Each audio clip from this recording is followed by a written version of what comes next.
আসসালামু আলাইকুম। আমি মোহাম্মদ নুরুল ইসলাম, সহকারী শিক্ষক কৃষি বিজ্ঞান, জালদিয়া উচ্চ বিদ্যালয়, রাজবাড়ী সদর, রাজবাড়ী। আমার এই ভিডিও শেষে আপনি অবশ্যই একটি লেবু গাছের গুটি কলম করতে পারবেন। তো চলুন আমরা ভিডিওটি দেখি। লেবুর গুটি কলম করার ক্ষেত্রে প্রথমে একটা মাতৃ গাছ নির্বাচন করতে হবে, যে গাছে 1 থেকে 1.5 বছর বয়সী একটি পেন্সিলের মতো ডাল পাওয়া যাবে। মনে রাখবেন, 1 থেকে 1.5 বছর বয়সী একটি ডাল নির্বাচন করতে হবে। 1 থেকে 1.5 বছর বয়সীর নিচে ডাল নির্বাচন করলে অনেক সময় কলমের সফলতা নাও আসতে পারে। তবে নির্বাচিত ডালটি থেকে পাতা কাটা সুন্দর করে ছেটে দিতে হবে, অর্থাৎ কাটাগুলো অবশ্যই ছেটে দিতে হবে কাজের সুবিধার্থে।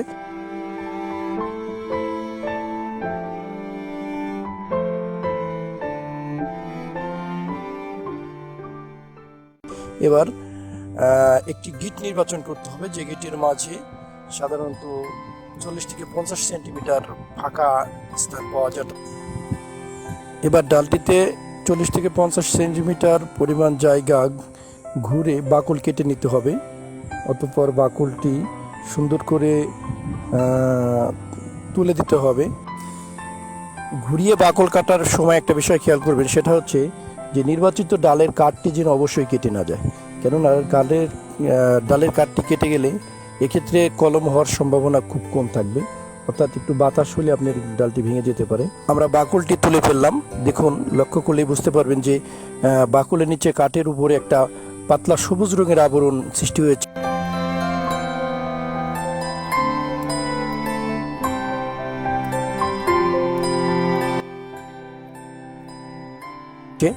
চাকুর অপর প্রান্ত দিয়ে, অর্থাৎ ঘাড়া দিয়ে আপনি ঘষে এই পাতলা আবরণটি তুলে দিতে হবে। আপনাকে সুন্দর করে আবরণটি তুলে দিবেন।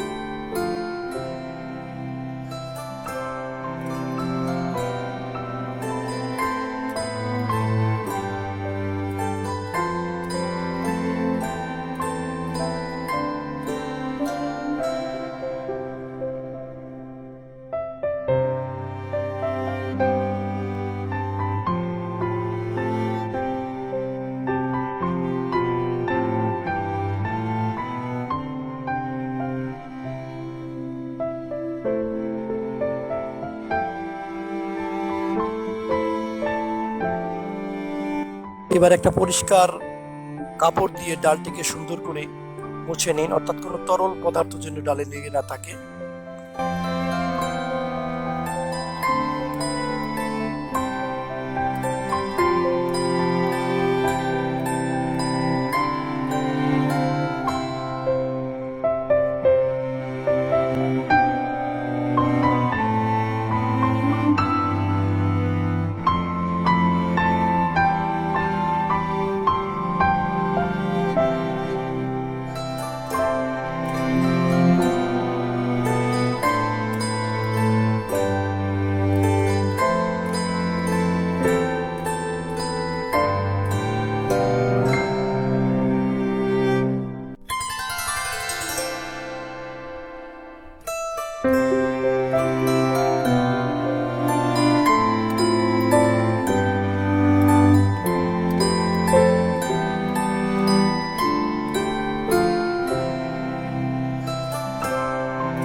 এবার কিছু প্রয়োজনীয় উপকরণ লাগবে, যেমন পানি, খড়, চাকু, গোবর, এঁটেল মাটি, সুতা ও শুকনো কাপড়।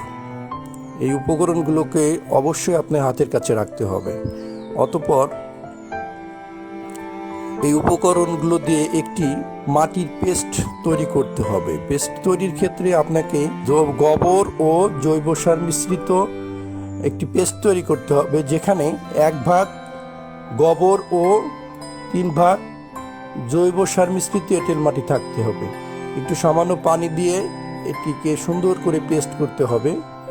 মনে রাখবেন পেস্টটি যত ভালো হবে আপনার কাজ করার তত সুবিধা হবে। গোবরের পরিবর্তে পাতা পচা সারও ব্যবহার করতে পারবেন, তবে একটা বিষয় মনে রাখবেন, সেটা হচ্ছে অবশ্যই যেন পেস্টটি সুন্দর হয়।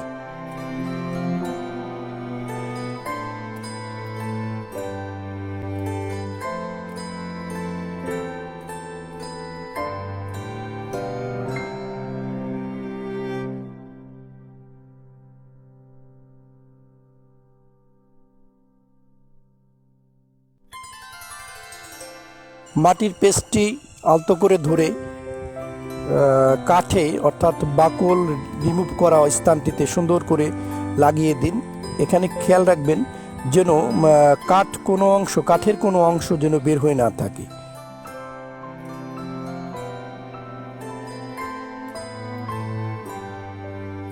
খড়ের অংশটুকু উপরে ধরে সুতা দিয়ে সুন্দর করে বেঁধে দিন।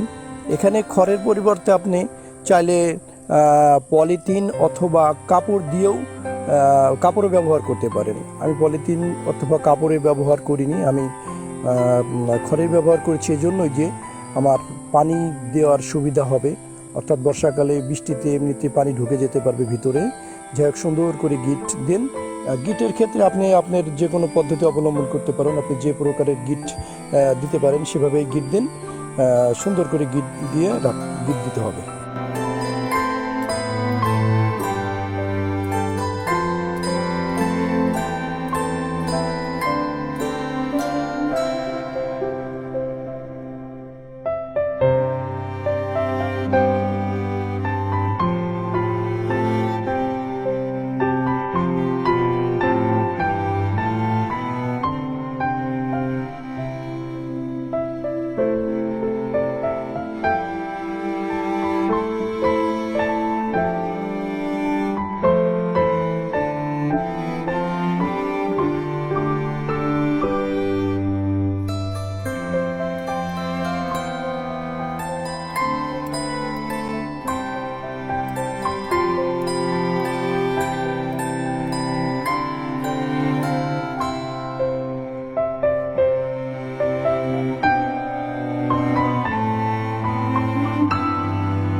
এবার আমার কাজ একেবারে শেষের দিকে। আমি আমার গুটি কলমটিতে একটু পানি দিয়ে দেব। দেখুন আপনারা, একটা মগে করে আমি উপরে প্রান্তে দিয়ে পানি ঢেলে দিচ্ছি। পানি ঢেলে দিলাম। খেয়াল রাখবেন যেন পানি দেওয়ার সময় অবশ্যই আমার কলমকৃত স্থানটি কোনো ক্রমে আঘাত না লাগে। আঘাত লাগলে কলমকৃত স্থানটিকে বের হওয়া শিকড় নষ্ট হয়ে যাবে বা শিকড় বের হবে না। তো ভালো থাকবেন। সময় করে আমার এই ভিডিওটি দেখার জন্য আপনাদেরকে অবশ্যই ধন্যবাদ। ভালো থাকুন। আসসালামু আলাইকুম।